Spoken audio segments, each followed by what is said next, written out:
जी हां, दिमागी बुखार से बच्चों की अमवात के दौरान सीएम नीतीश कुमार ने मुजफ्फरपुर के उस अस्पताल का दौरा किया जहां 108 बच्चों की अभी तक मौत हो चुकी है और लगातार ये सिलसिला जारी भी है। नीतीश कुमार ने वहां अस्पताल का जायजा लिया है, वहां मौजूद जो मरीज हैं उनका भी हालचाल जाना है। आपको बताएं कि इस सब के बीच अस्पताल के बाहर मौजूद लोगों ने वज़ीर-ए-आला नीतीश कुमार के खिलाफ नारेबाजी की और नीतीश वापस जाओ के नारे भी लगाए। व्यवस्था है। मैं पूछता हूं नीतीश कुमार से, आप कानून व्यवस्था को सुचारू कीजिए, जो दोषी है उसके ऊपर कार्रवाई कीजिए, कानून व्यवस्था को ढंग से कीजिए, गरीबों का बेहतर इलाज सोचिए।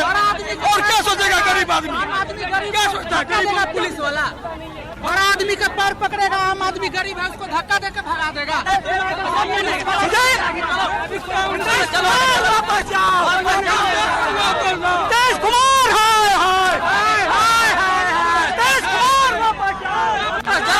जाओ सर, आज भी बहुत बढ़ रही है। और चलिए मजीद जानकारी के लिए सीधे रुख करेंगे मुजफ्फरपुर का, जहां मौजूद है हमारे साथी सुधीर। आपसे जानना चाहेंगे, इस बुखार ने अब तक कई मासूमों की जान ली है, लगातार वहां की सरकार पर सवाल भी उठ रहे हैं। आज नीतीश ने दौरा किया है, क्या कुछ हालात?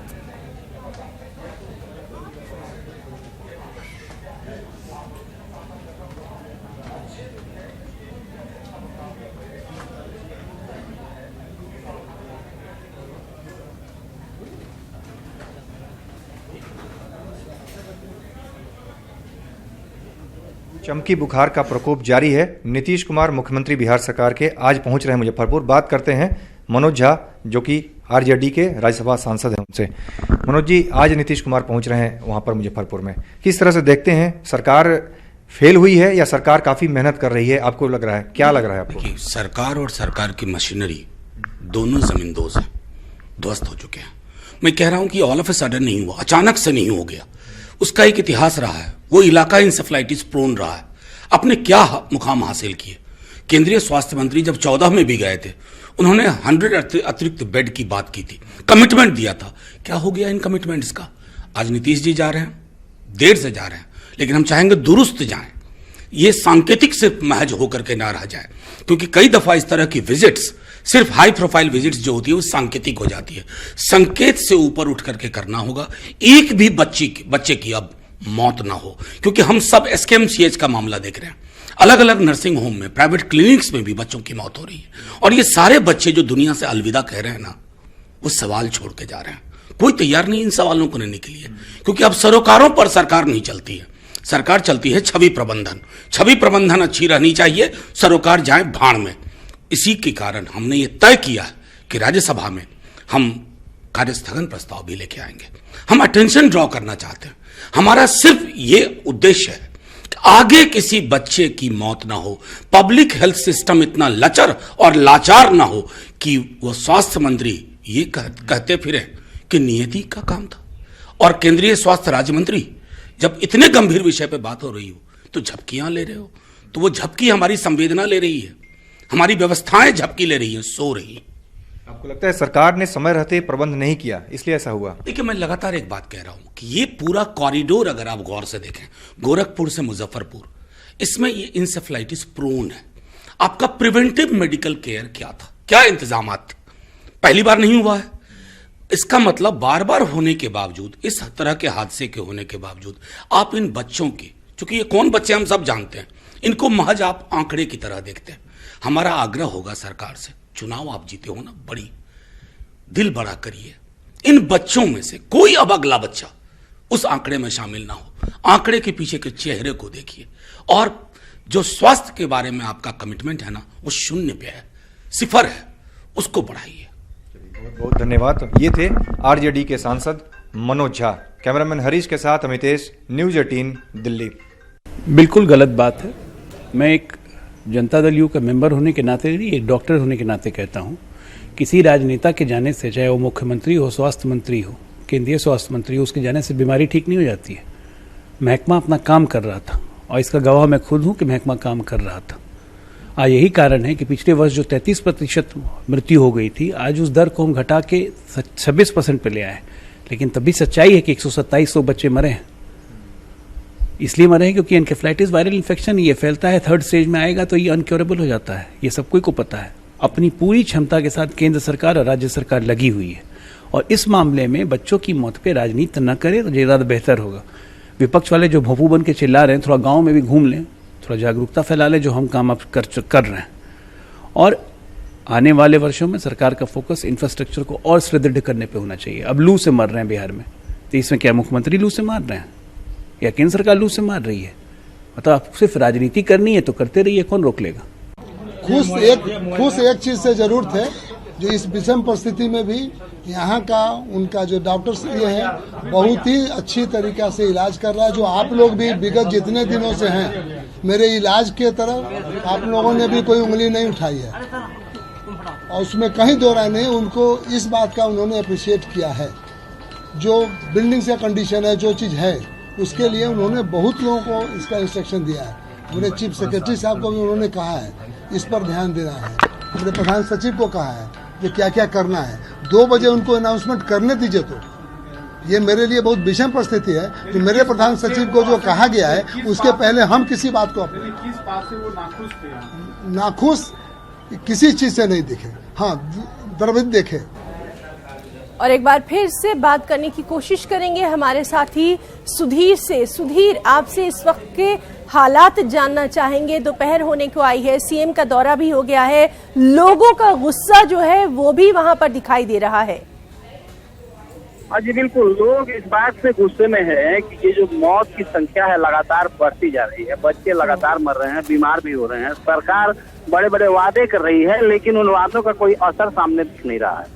कुछ कमियां जो यहाँ के हालात में है, बराबर यहाँ जितने भी मंत्री हैं उन लोगों ने कहा कि बहुत विषम परिस्थितियों में यहाँ के डॉक्टर अच्छे काम कर रहे हैं। तो वो विषम परिस्थितियां क्या है? जाहिर है कि जो संसाधन है, रिसोर्सेस है, उसकी कमी है और कम रिसोर्सेस में डॉक्टर काम कर रहे हैं। तो उन विषम परिस्थितियों को ठीक करने की दिशा में कोई कवायद अभी तक साफ साफ दिख नहीं रही है।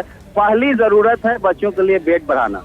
तो पिछली बार जब हर्षवर्धन आए थे उन्होंने कहा था कि 100 बेडेड PICU यहाँ बनाया जाएगा, जिसमें कि बच्चों को भर्ती कराया जाएगा। आज 300 से ज्यादा बच्चे बीमार हो गए।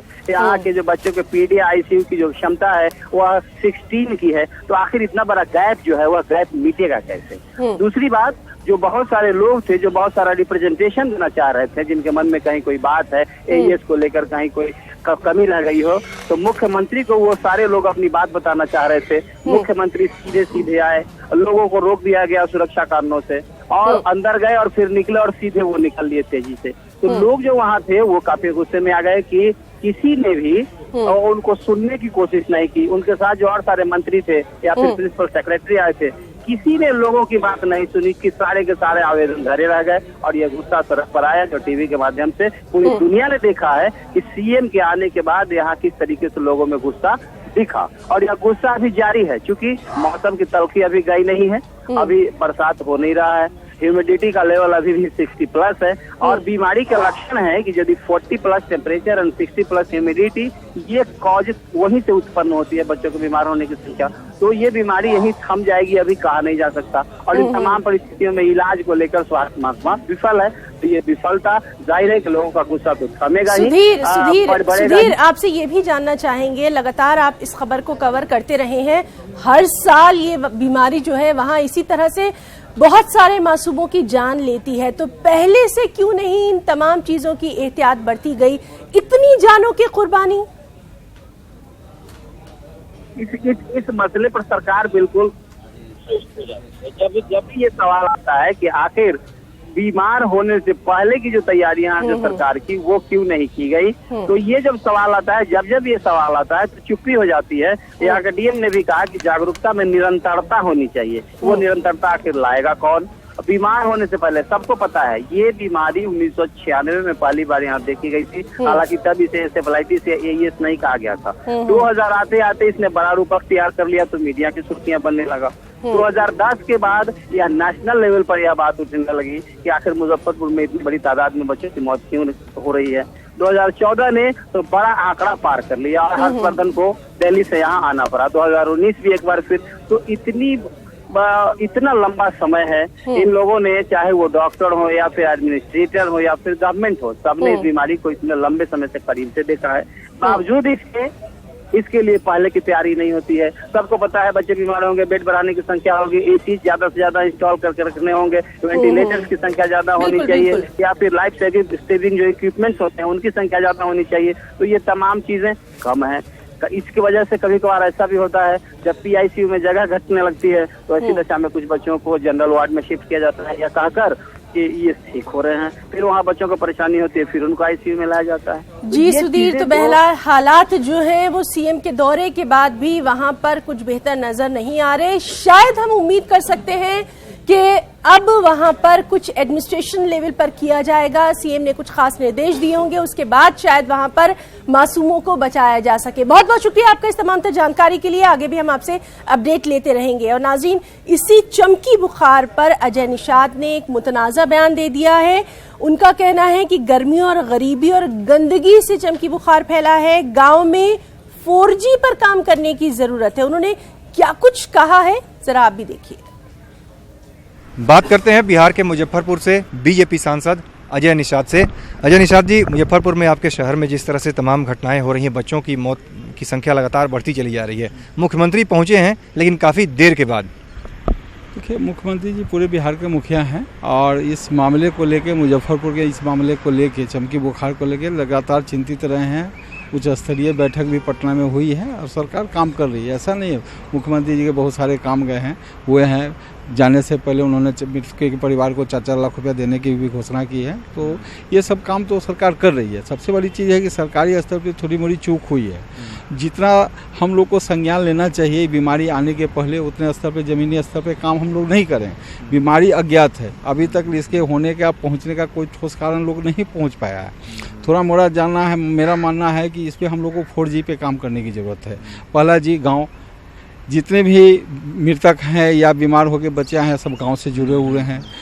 दूसरा जी, गरीबी, जितने भी मृतक हैं चाहे ये मरीज हैं सभी बहुत मतलब बिलो BPL से भी नीचे बढ़ के लोग जैसा दिख रहे हैं। ज़्यादातर लोग शेड्यूल कास्ट से भी हैं और अति पिछड़ा समाज से हैं। तीसरा जी, गर्मी, इस बार गर्मी बहुत ज़्यादा बिहार में पड़ी है, इस कारण भी मतलब बीमार मरीजों की संख्या में काफ़ी ज़्यादा वृद्धि हुई है। और चौथा जी जो है वो है गंदगी। तो कहीं ना कहीं ये सब चीज़ पे भी ध्यान देने की ज़रूरत है और जो लोग शोध इस पे कर रहे हैं उसको भी ज़मीनी पे जाने की ज़रूरत है।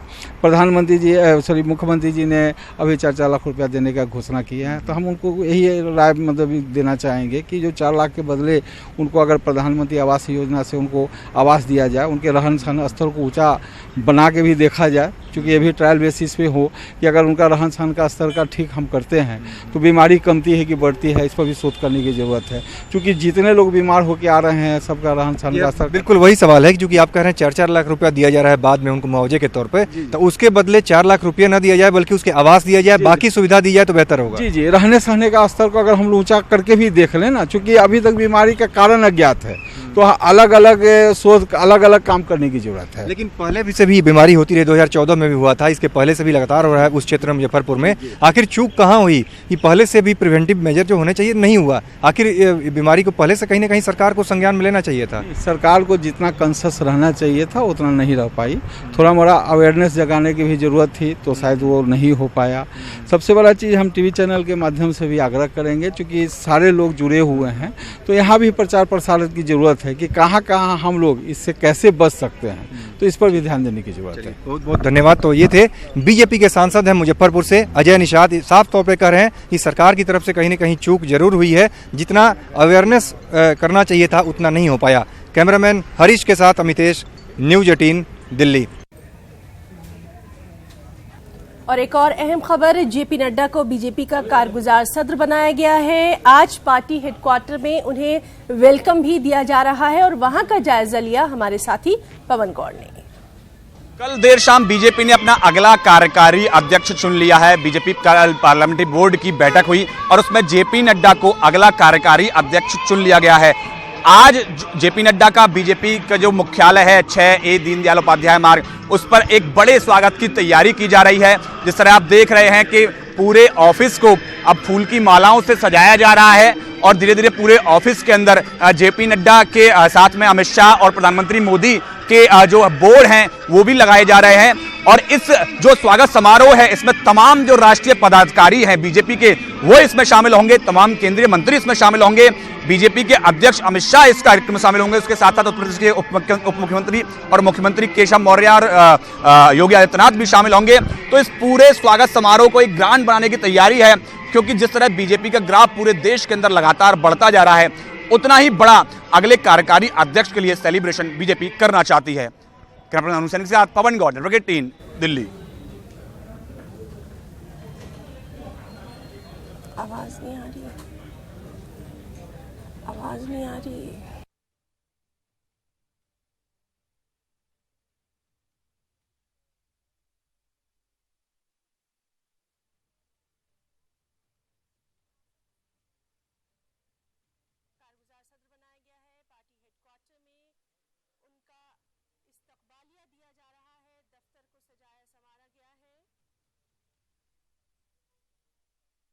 कैलाश विजयवर्गीय और पार्टी के तमाम आला ओहदेदार जो हैं वो इस वक्त वहां पर मौजूद हैं।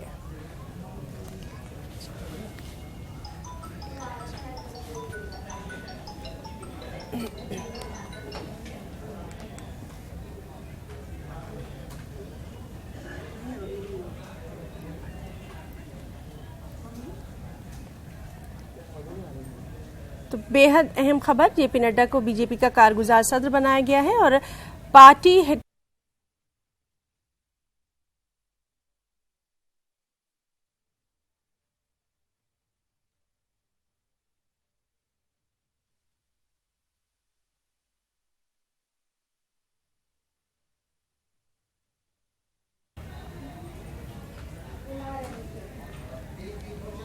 और अब बात करेंगे अयोध्या मामले की। जी हां, 14 साल बाद आज अयोध्या हमले के मामले का फैसला आ सकता है। नैनी सेंट्रल जेल में मुकदमे की समाअत आज हो सकती है। 5 जुलाई 2005 को होने वाले हमले में 7 अफराद हलाक हुए थे, जिनमें से 5 का ताल्लुक जैश नामी तंजीम से बताया गया था।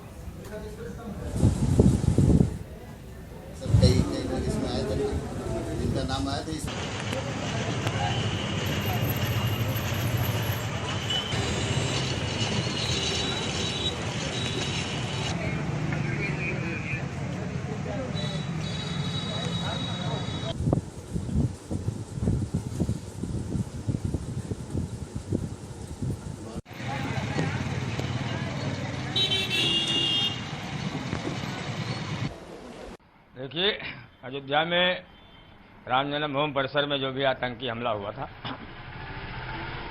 ये सरकार का अपना काम है। जो भी आदमी जो गलती करता है उसकी सजाएं उसको मिलनी चाहिए, क्योंकि हम भी यही चाहते हैं कि हिंदुस्तान से आतंकवादियों का खात्मा होना चाहिए, क्योंकि आतंकवादी किसी जात के नहीं होते, ना किसी उनका कोई धर्म है, ना कोई मजहब है, ना उनका कोई भाई है, ना कोई बहन, ना उनके कोई माँ बाप। उनका एक ही मकसद है कि दहशतगर्दी करना, लोगों को मारना, काटना, फूंकना। ऐसे लोगों को सजाएं मिलनी चाहिए, ये हम भी चाहते हैं, क्योंकि हम अपने देश के वफादार हैं और इस चाहते हैं कि देश का जो भी काम हो देश के लिए अच्छा होना चाहिए।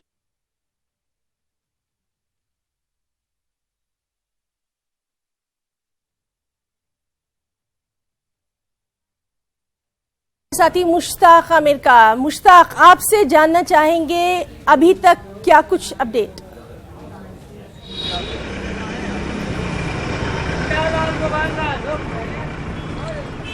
हिना अयोध्या अटैक का जो मामला है, सन 2005 में जब यह अयोध्या अटैक हुआ था, तो उस मामले की जो समाअत मुकम्मल जो हुई थी वो 11 जून को मुकम्मल हो गई थी और फैसला एक तरह से महफूज कर लिया गया था। आज उस फैसले को सुनाया जाना है, तो 2 बजे के बाद 2 और 3 के दरमियान ये फैसला आने की उम्मीद है।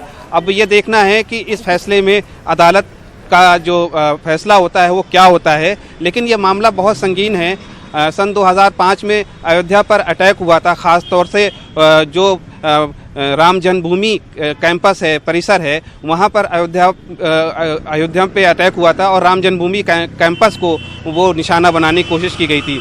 इस हमले में 5 दहशतगर्द शामिल थे, जो मुसल्ला थे और जिनकी फाइटिंग हुई थी, गोली का तबादला हुआ था सीआरपीएफ के लोगों से, और जो वहाँ पर तैनात थी, जो पुलिस के जो फोर्सेस तैनात थी, उनसे मुकाबला हुआ था, ये पांचों मारे गए थे। इसके बाद इस मामले की जो तहकीक हुई तो इसमें 5 लोगों को गिरफ्तार किया गया था। जो दिल्ली से गिरफ्तार किया गया था, जो कलीदी मुलजिम बताए गए वो डॉक्टर इरफान, और इनके साथ जो है वो 4 लोगों को और गिरफ्तार किया गया था। इसमें आसिफ इकबाल नाम का एक कश्मीरी दहशतगर्द भी शामिल है। तो 5 लोगों के खिलाफ आज जो है वो सज़ा सुनाई जानी है, फैसला सुनाया जाना है। तो अब देखना ये है कि ये फैसला क्या आता है, लेकिन इसकी तरफ जो है सबकी निगाहें हैं कि जो नैनी सेंट्रल जेल में 5 दहशतगर्द बंद हैं, उनको अपनी करतूतों की जो सज़ा है वो किस तरह मिलती है, उनको किस तरह का फैसला सुनाया जाता है। हिना। मुश्ताक, बहुत बहुत शुक्रिया आपका इस तमाम तर जानकारी के लिए। लगातार इस अहम खबर पर भी हमारी नजर बनी रहेगी। और न्यूज़ 18 उर्दू के न्यूज़ रूम लाइव में आज के लिए फिलहाल इतना ही। हमारी पूरी टीम को दे इजाजत। आदाब।